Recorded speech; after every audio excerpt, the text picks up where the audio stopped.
আমরা অনেকদিন ধরে ওয়েট করছিলাম যে একসাথে দেবতা একসাথে প্রমোশন করবে, কারণ আমরা 9 বছর আগে যখন গিয়েছিলাম নৈনিতালে তখন দেখেছিলাম ওদের কাজ, এবং সেই প্রশ্ন আমিও 9 বছর আগেই দেখেছিলাম। হ্যাঁ, সেই জন্য তো বলছি আবার কবে একসাথে দেখবো। তুই আমার একবার বিয়ে কর। খুব গুরুত্বপূর্ণ প্রশ্ন। কানাডা উত্তরটা দেবে। আরে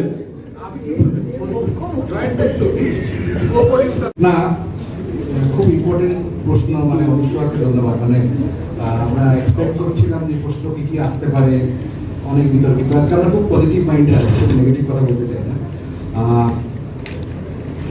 আমি আমার খুব প্রিয় কবি হেলাল হাফিজ, ওইটা পড়ছিলেন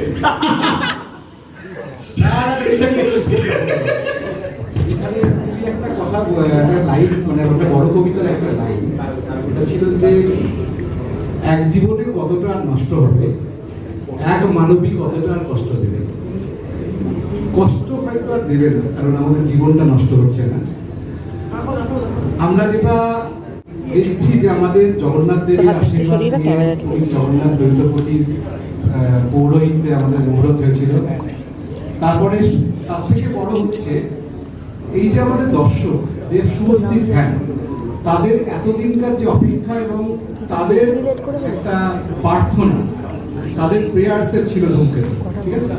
সেই প্রেয়ার্স, তাদের আশীর্বাদ, দর্শকের আশীর্বাদ, দেব শুভশ্রী ফ্যানদের আশীর্বাদ এবং চাওয়া, এই সব কিছুর উপর ডিপেন্ড করছে দেব শুভশ্রীকে আমরা এক মঞ্চে দেখতে পারবো কিনা।